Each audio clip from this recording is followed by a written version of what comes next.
de Black Friday pour l'information, puisque l'information reste en continu sur Radio Pays Guyane. L'information de ce vendredi 27 novembre 2020, tout aussi riche avec bien sûr Arnaud Berry, l'Olcerder. Bonsoir Arnaud. Bonsoir Royan, bonsoir à tous. Dans l'actualité de cette fin de semaine, grève au Grand Port Maritime, un mouvement de protestation à l'appel de l'UTG. Vous entendrez les principales revendications.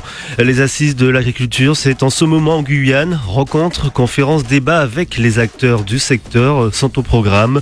Un rendez-vous auquel ne participe pas le syndicat agricole, la FDSEA. Son président vous expliquera pourquoi. Justice avec deux affaires de blanchiment et de fraude fiscale. L'une pour exercice illégal de la profession de chirurgien dentiste et l'autre pour une construction sans permis de conduire. On fera le point avec le procureur de la République. On s'intéressera dans ce journal aux petites entreprises qui suffoquent à cause de la crise sanitaire, qui est aussi une crise économique. Nous sommes allés à la rencontre d'un couturier à Cayenne qui a dû tant bien que mal s'adapter à la situation. Et puis enfin, vous entendrez la détermination de Berlina, d'origine haïtienne, qui fait ses premiers pas dans le système scolaire après que la justice ait ordonné au début du mois le rectorat et la ville de Cayenne à scolariser plusieurs élèves d'origines étrangères. Témoignage à suivre. Voici votre journal de 18h. Bienvenue. Et bienvenue également sur le Facebook Live de Radio Pays. Vous le disiez en titre, un arrêt de travail au Grand Port Maritime de Guyane. Oui, plusieurs agents du port, à l'appel de l'UTG, ont cessé de travailler ce vendredi matin. Ils dénoncent une procédure de licenciement entamée à l'encontre d'un de leurs collègues responsables des ressources humaines et les risques socio-professionnels qu'ils disent ressentir de plus en plus sur le lieu de travail. Écoutez à ce sujet Christian Joseph, délégué syndical UTG du Grand Port Maritime. Aujourd'hui, nous sommes inquiets.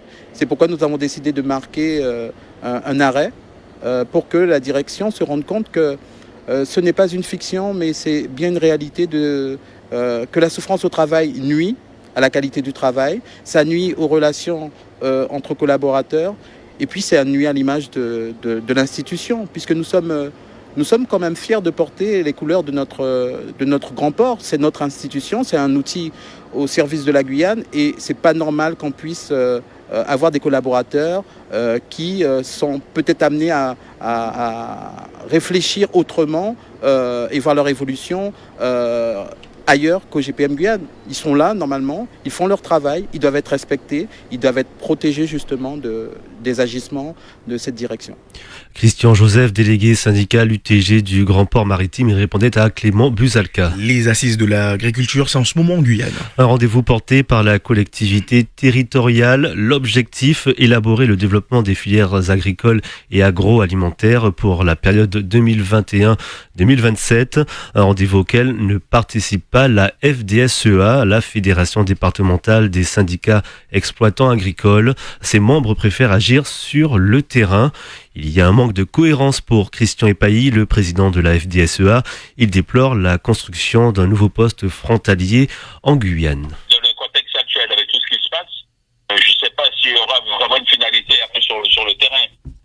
Parce qu'on a pu constater que depuis aujourd'hui, il y a une construction qui va se faire au port du Dégras de Cannes, qui s'appelle le PIF, un point d'intervention frontalier, qui va permettre à tous les produits d'importation du Brésil et d'ailleurs, de rentrer en Guyane, directement en Guyane, avec des contrôles douaniers et tout, mais tous ces produits rentraient par l'Europe. Et d'après, ça redescendait de l'Europe ou de la France, ça redescendait sur la Guyane. Maintenant, ça va rentrer en direct du Brésil sur la Guyane. Donc, on peut dire déjà presque adieu à la filière d'élevage, parce que contrairement à ce qu'on peut raconter, on ne pourra jamais concurrencer la viande du Brésil. Un filet de bœuf est à 3 €, 4 € au Brésil. Et chez nous, c'est à 35 € le kilo. Donc, tu ne comprends pas. Quand tu demandes la souveraineté alimentaire, c'est le thème des assises. Et de l'autre côté, on ouvre un point qui va concurrencer fortement la production locale. Christian Epailly, le président de la FDSEA, il répondait à Edmé Doudi. Un homme en garde à vue après un accident mortel à Macouria. Oui, un homme d'une quarantaine d'années est actuellement en garde à vue. Interpellé récemment, il est soupçonné d'avoir accroché un autre homme dans la nuit de dimanche dernier avant de prendre la fuite. La victime, un homme de 60 ans, tentait de remorquer son véhicule dans un fossé au point kilométrique 19 sur la RN1 à Makouria quand il a été percuté par un véhicule. Sa main avait été arrachée dans l'accident, sa jambe broyée, transporté à l'hôpital dans un état grave. L'homme succombait à ses nombreuses blessures 2 jours plus tard. Le mis en cause est aujourd'hui poursuivi pour homicide involontaire et délit de fuite. Et on poursuit avec 2 affaires de blanchiment et de fraude fiscale. Oui, 2 affaires distinctes. L'une ouverte initialement pour exercice illégal de la profession de chirurgien dentiste et l'autre pour une construction sans permis de conduire. Au total, les saisies effectuées par les enquêteurs avoisinent les 800 000 euros. Retour sur ces 2 enquêtes avec le procureur de la République Samuel Fignès. Le travail des enquêteurs a été de tracer ces revenus locatifs pour déterminer dans quoi est-ce qu'ils étaient investis, sur quel compte bancaire ils se trouvaient, et donc des faits, ça a mis à jour, je dirais des faits de blanchiment de fraude fiscale, puisque c'est des faits qui font partie du périmètre de poursuite contre les prévenus.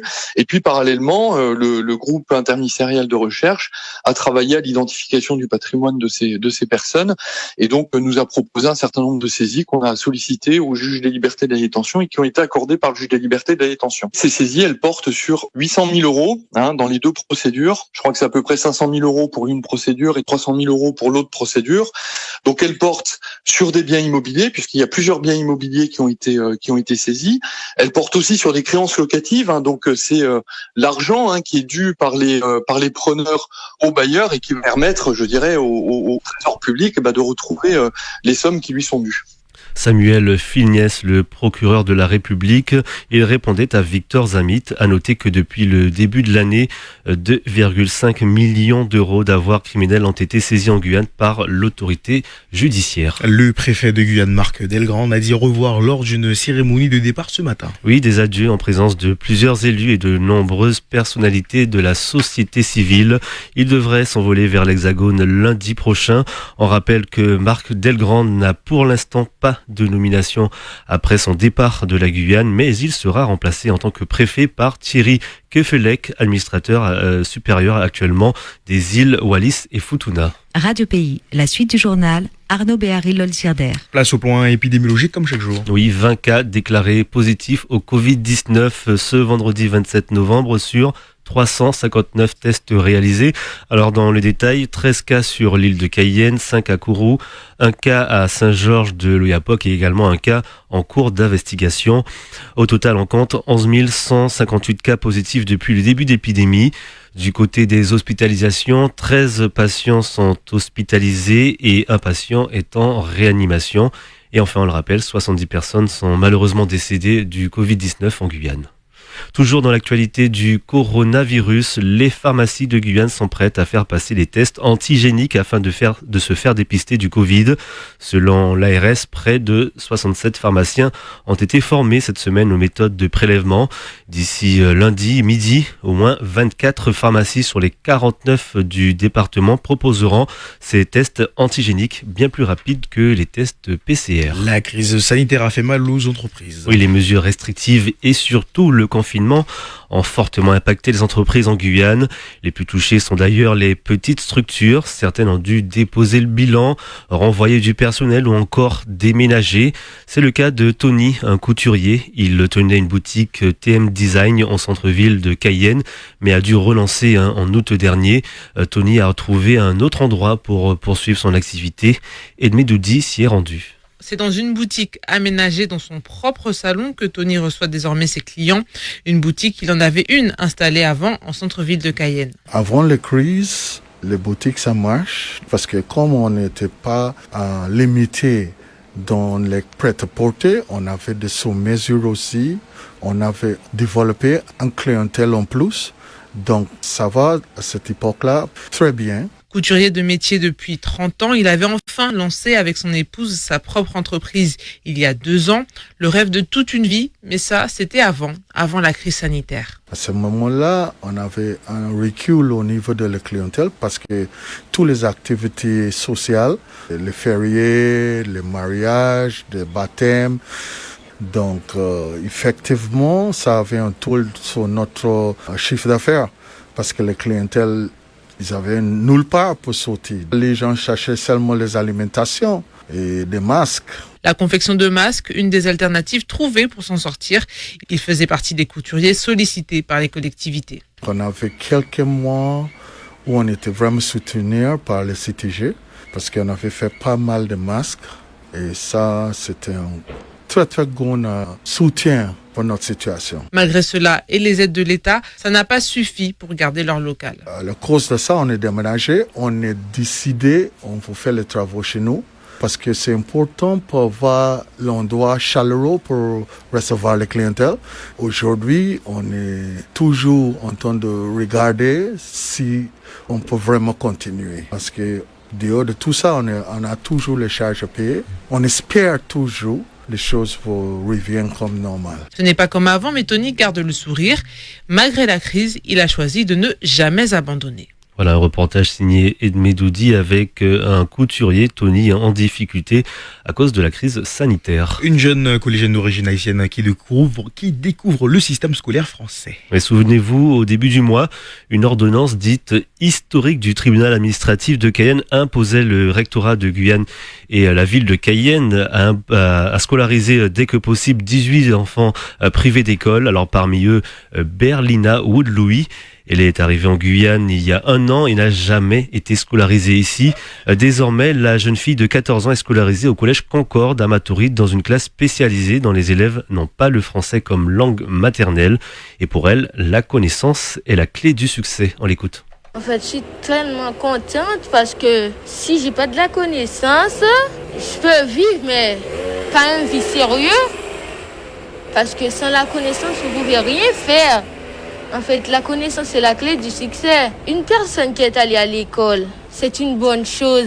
Parce que une personne qui est allée à l'école, il ne prend pas l'école au sérieux. C'est une personne qui ne sait pas qu'est-ce qu'elle veut dans la vie. Quand elle arrive à l'école, elle doit être gentille, sage, polie.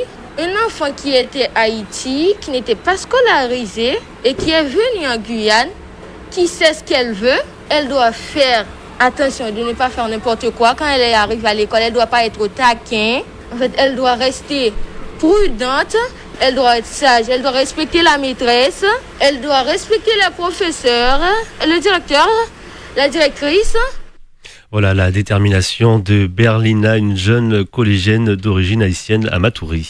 Et on termine ce journal avec quelques grands rendez-vous sportifs. Et basket avec les finales de la Coupe de la Ligue. L'US Sinamari sera opposé à l'Assam comme un air de déjà-vu. Les 2 meilleures équipes du moment en seront à leur 2e finale et en 3 semaines. Et les filles de Makuria tenteront de se racheter après leur défaite en Coupe de la Ligue face à Sinamari qui n'a pas dit son dernier mot. Chez les garçons, l'ASL, le Sport Guyanais sera opposé au Cosma dans une finale qui paraît très ouverte. Samedi à 19h30, les 2 finales se joueront au hall Kevin Séraphin à Cayenne. Et puis en football avec une finale inédite de la Coupe de France régionale entre l'ASU Grand Santi et l'US Sinamari. 2 équipes qui ont dû mettre en évidence leur jeu et certains de leurs joueurs comme Taleya Galguito, auteur de 6 buts en 2 matchs. Cette finale s'annonce équilibrée et devrait tenir toutes ses promesses au stade Edmar Lama dimanche 29 novembre à 15h30 à Rémière-Montjoly. Voilà pour l'essentiel de l'actualité sportive. Merci beaucoup Arnaud Berry. Lol Sirder, le prochain point d'information, ça sera lundi dans les matinales dès 5h avec Victor Zamit. Quant à vous, on vous retrouve à 18h lundi. Merci, une très belle soirée et un très bon week-end à l'écoute de Radio Pays. Et juste après le football sur Radio Pays, vous retrouvez Fabien Covis dans l'Hebdo Fabien, comme tous les vendredis sur Radio Pays Guyane.